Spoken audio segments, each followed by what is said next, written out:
Pemirsa, pemakaman pasien status dalam pemantauan di Kota Ternate, Provinsi Maluku Utara berakhir ricuh.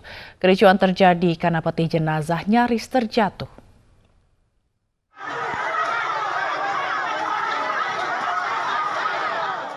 Amarah keluarga dan warga Kelurahan Dufa-Dufa pecah bahkan nyaris memukul petugas COVID-19 saat pemakaman pasien status dalam pemantauan PDP di Kota Ternate, Maluku Utara.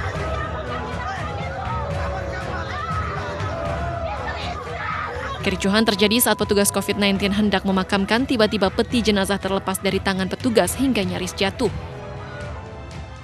Beruntung insiden ini tidak meluas setelah sejumlah aparat kepolisian, TNI, dan tim gugus yang berada di lokasi kejadian dapat mengendalikan suasana dan proses pemakaman pun kembali dilanjutkan dengan protokol COVID-19. Di samping kiri kanan itu memang sudah ada kuburan. Nah itulah pada saat kaget situasi dari peti sendiri agak bukan jatuh sih, miring sehingga tampak seolah-olah jatuh. Tapi ada kemiringan, tapi mungkin usaha juga dari teman-teman karena tahan kuat sehingga tidak sampai yang dibilang sampai lepas itu tidak.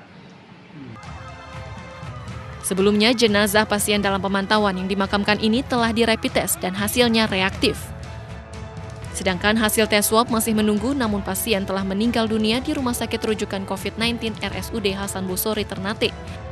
Dari Ternate, Maluku Utara, Ismail Sangaji, iNews melaporkan.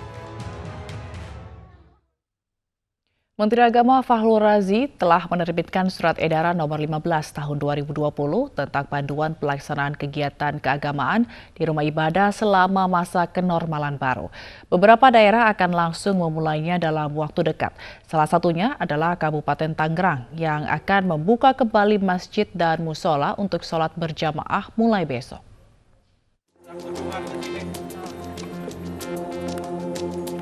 Jumat kemarin Bupati Tangerang Ahmad Zaki Iskandar melaksanakan sholat asar berjamaah di Masjid Raya Al-Amjad Tiga Raksa bersama pengurus Majelis Ulama dan Dewan Masjid setempat.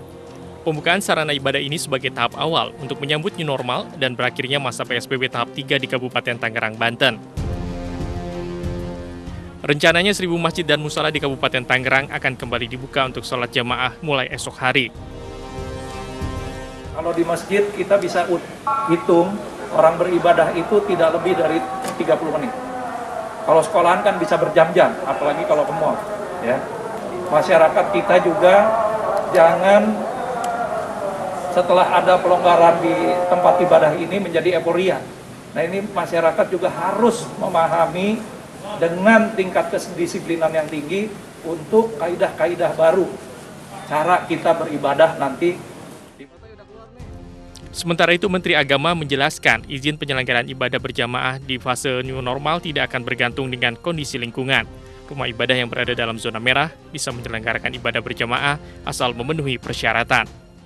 Kami tidak memberikan kelonggaran itu berdasarkan zona. Artinya meskipun berada di zona kuning misalnya, yang mestinya keadaannya relatif aman, tapi kalau di lingkungan rumah ibadah itu ada kasus, maka dia tidak dibenarkan untuk melaksanakan kegiatan ibadah berjamaah atau kolektif. Sebaliknya, meskipun di zonanya merah, misalnya di kabupaten itu, tapi kasusnya paling banyak di ibu kota kabupaten, sedangkan dia berada di desa, kecamatan, yang jauh dari itu, dan tidak ada kasus sama sekali, dia juga boleh mengajukan untuk sholat jamaah, ibadah jamaah, dan kita bolehkan.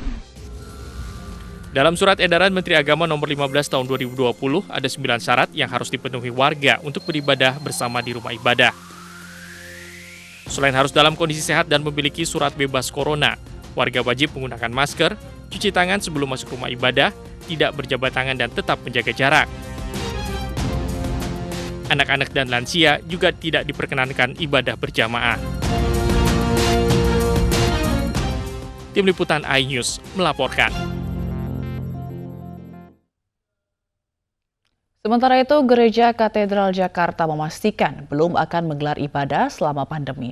Keputusan ini berdasar surat keputusan Gereja Katedral perpanjangan masa darurat peribadatan. Keputusan perpanjangan masa darurat peribadatan ini berfungsi untuk mempersiapkan masa kenormalan baru. Sekretaris Jenderal Keuskupan Agung Jakarta, Romo Adi Prasojo menyebutkan Gereja Katedral Jakarta mempersiapkan protokol peribadatan masa kenormalan baru. Peribadatan pada masa kenormalan baru akan mengacu pada protokol kesehatan COVID-19 dan sesuai dengan keputusan pemerintah. Kami meminta setiap umat untuk menggunakan masker dari rumah sampai ke tempat peribadatan dan kembali pulang.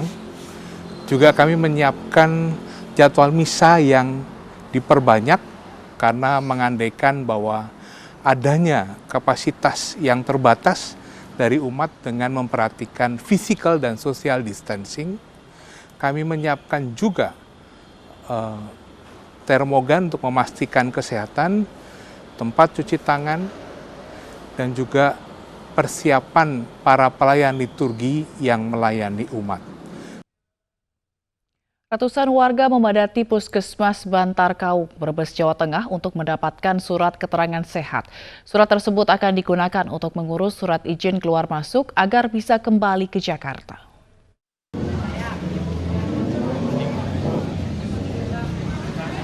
Ratusan warga Kecamatan Bantar Kaung, Kabupaten Brebes, Jawa Tengah mendatangi puskesmas tempat untuk mengurus surat keterangan sehat. Warga rela antri menunggu giliran untuk memeriksa kesehatan.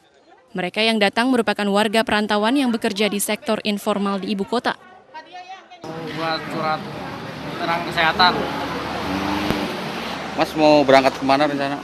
Ke Jakarta. Jakarta ya. Kerja di sana apa gimana? Iya, dari sana. Surat keterangan sehat ini merupakan salah satu persyaratan untuk mengurus surat izin keluar masuk agar bisa kembali mencari nafkah di Jakarta. Jadi kita tugasnya hanya mengeluarkan surat keterangan sehat bahwa warga tersebut sudah berada di wilayahnya dan menjalankan isolasi mandiri selama 14 hari dan itu dinyatakan dengan dasar surat dari desa berupa surat rekomendasi yang berbunyi seperti itu. Selain di Puskesmas Bantar Kaung, antrean warga mengurus surat keterangan sehat juga terjadi di puskesmas lainnya di Kabupaten Brebes. Dari Brebes, Jawa Tengah, Unibar, iNews melaporkan.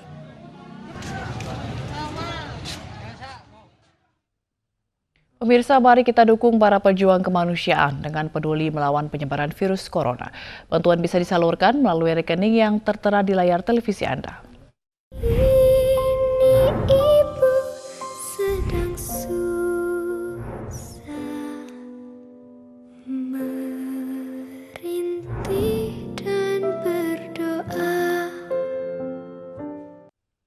Polisi menembakkan gas air mata untuk bubarkan tawuran remaja di Pondok Bambu, Jakarta Timur. Informasi selengkapnya akan hadir usai jeda, tetaplah bersama iNews Malam.